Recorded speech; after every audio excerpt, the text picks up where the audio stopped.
Hello guys, আপনাদের পরাণের দুগদুগি আমি শামসুনিয়া। সামনে চলে আসছে তোমাদের প্রিয় ভাবি মর্জিনা ভাবি। দেখলে আপনাদের বুকের এই জায়গায় চিনচিন চিনচিন চিনচিন করে ব্যথা ওঠে। আজকে আমি কি রান্না করতেছি বলো তো? লাল শাক ভাজি। এইটা ভাজি কইরা আমি কিন্তু একদম গরম ভাত দিয়ে খাবো। এই যে আমার হাতে কিন্তু তোমরা লাউ পাতা দেখতাছো, এগুলো কিন্তু টাটকা আমার খেতে না। হ্যাঁ এই যে এই তুমি এটা কি করলা? কি করছি? গরুর মতো ডোয়ামা লাগে। একদম ফাইজলামি করবে না, ফাইজলামি কিন্তু একটা লিমিটেশন থাকে। অশিক্ষিত মূর্খ, ইংরেজিও বোঝে না। আমার যে ফ্যান ফলোয়ার তোমার থেকে বেশি, এটা তো তোমার হজম হইতেছে না। তুমি আর আমার মানুষ আমার চিনে, ফ্যান ফলোয়ার কম না আমার বউ। তুমি যদি এইগুলি বানাও মানিজ্জত থাকবো। তোমার ভিডিও যে কি হয় ওটার ব্যাখ্যা তো আমার তার প্রয়োজনই আমি দেখি। এই যে দেখো আমার একটা গামছা পরছি, এই যে আমার লুঙ্গিটা আজকে তো আমি বেরাস করি নাই। আমি কই যাও? দাদরা শোন না, দাদরা শুয়ে যেতেছিস। মসুর আবার যাইতো। আরে সরকারি চাকরি কেটে দিচ্ছে, আমি তো গভীর টেনশনের মধ্যে পড়ে গেলাম। হ্যাঁ, ও তো চাকরি লইছে, ঘুষ খাই যাও, নিজে ঘুষ খাই।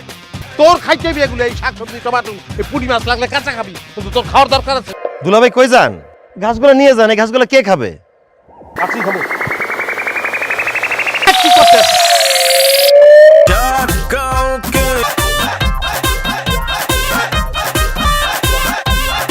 কোনো কথা নাই, বার্তা নাই, মাছের মাথাটা ওইদিকে লইয়ে গেল। আমি তো আপনার কাছে ভিটামিনের পেটে আগাই দিছি। তাছাড়া মাছের মাথায় প্রচুর প্রোটিন আছে, আপনার স্বাস্থ্যের জন্য খুব একটা ভালো হবে না। আমার হিয়াই চাইও না, আমি কিন্তু অশিক্ষিত না। এমনি কইতাছো কে? দুলা ভাই আমার লজ্জা পায় না। যত যাই বলো, উনি কিন্তু তোমার থেকে বয়সে বড়। সরকারি চাকরি করি তো হাজার হাজার মানুষকে হ্যান্ডেল করতে হয়, হ্যান্ডেল করা খুব কঠিন কাজ। তাহলে খাওয়া শুরু করো। খামু আর কি, নতুন জামাই, আদরের জামাই আমনের সামনে বই আমার অপমান করতে আছে। আর চোখের দিকে চাই দেন, চোখ গেছে হদে। এই শাকসবজি না খাইলে আর চক্ষু কোনোদিন ভাসবে না। আমি এসব শাকসবজি লতা পাতা খাই না, আমি মাছের মাথা দিয়েই খাবো। প্রেম করছো, আবার প্রেমিকারে হারানোর বেদনায় কান্নাও করছো। হ্যাঁ রে পুরুষ মানুষ। ওই তো তখন ওয়ানে পড়ে, ওই সময় একটা আবেগ কাজ করছে, তখন বিবেক কাজ করে নাই। ওই বয়সে বিবেক কাজ করে। তোর বাড়ি আমি আর জীবনেও যাবো না, গেলাম বাপের বাড়ি। রান জান আবার গিয়ে ম্যানেজ করেন। লাত্তি মেরে পুষ্করিতে ভালো দেবো। ওই তোর স্বামীর লোক দেখা হইব না আমার, আমি কমু রাইতে তুই যাইতে আমার কাছে বানায় বানায় আর কথা কম। আমার নিয়ে পালাইতে কইছিলাম, তখন তো পালাও নাই। এর লেগে আজকে প্রতিশোধটা লইয়া লইলাম। তোর সাথে আল্লাহ করবো আমি বিমান। এই বেনালা উঠো। ওই যাবো আপা। জান না যাবা সুজন কাঠি গ্রাম চেনোস? হ্যাঁ। ওখানে যাবি, যা। ওই বানালাই এদিকে। ব্যান্টান দে, যা। তুই কিন্তু বিপদে পড়তাছস। কি বিপদ? রেলওয়ে যেতেছস ভ্যানে, মাথায় ডিস্টার্ব। আর কিন্তু মামলা করার অভ্যাস আছে। যদি মামলাটা একবার কইরা দেয় 14 গোষ্ঠী জেলে ঢুকবি, বুঝছো? ক ক যা মন চাই বানায় বানায় ক। নারী নির্যাতনের প্রতারণার আইনে মামলা না দিছি।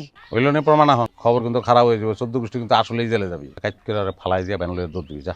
দেনাদার বলতেছে সে টাকা দেয়নি, আর পাওনাদার বলতেছে সে টাকা পায়ে গেছে। দে 30 টাকা দে। আমার কাছে এখন ক্যাশ নাই। চেক দে। শোনো নাজমা, তুমি করে ফেলো, বাস্তানি করে ফেলো তালি। বাবু তুমি কিন্তু বেশি বাড়াবাড়ি করতেছো। কই দিস ফেলিওলা, আপনি কি এই জায়গায় দাঁড়িয়ে থাকবেন খাম্বার মতো? আপনার বউরে বুঝাই নিয়ে যান তো। শোনো নাজমা, হয় স্বীকার করতেছি যে আমি ও টাকা দেয়নি, কিন্তু তুই এতক্ষণে স্বীকার করলি না? তাহলে আর কি কি আছে সেটাও স্বীকার কর। তোর আজকে আমি এই বাড়িতে রেখে যাবো, বাড়ি ঢুকতে দিব না আমি। আমার কোনো সমস্যা নেই। তার মানে আমি যেটা অনুমান করেছি সেটাই। তুমি এরকম কিসের দাবি করতেছো? বাড়ি যাবি না? তোকে আমি যাচ্ছি, তোর হিসাবের কথা। ভিতরে বসেন, একটু ঠান্ডা পানি খান, শরবত খান। বিষ খাওয়াই আর শরবত খাওয়াতে যাচ্ছিস, আর কোনো সমস্যা নাই, কথা কোথায় গেলা কিসের জন্য? কার মালিক সেটা বোঝার কোনো উপায় নেই, শুধু মা বোঝা যাচ্ছে। এই ছাতার ডিম ভুনা খাতি তো আর ভাল লাগে না। বাজারটি তো আনতেই হবি নাকি? তাই আমি আর পারতেছি না।